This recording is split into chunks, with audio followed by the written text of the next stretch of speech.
today's video, I just wanted to show you how I fit the Mosko Moto Reckless 40 onto the 2024 MT09SP. Let's get into it.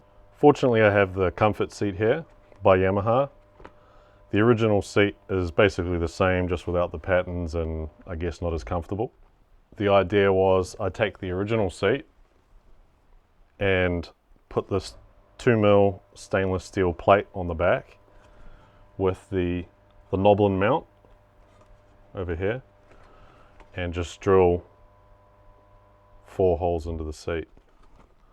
That way I can just take this on and off whether or not I'm using the Mosko Moto luggage, and it just makes it real easy. So normal seat when I'm just riding around, not traveling or anything, and then a swap over to the rack seat when I want to use the Mosko Moto. So the main securing point is this knoblin latch here. This is just bolted down. It's extremely secure from that point.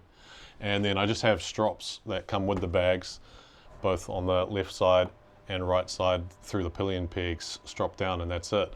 So when it's all put on there, this is sort of the Reckless 40 and how it looks on the bike. So hopefully that inspires you to find your own way to get the wrap on the back.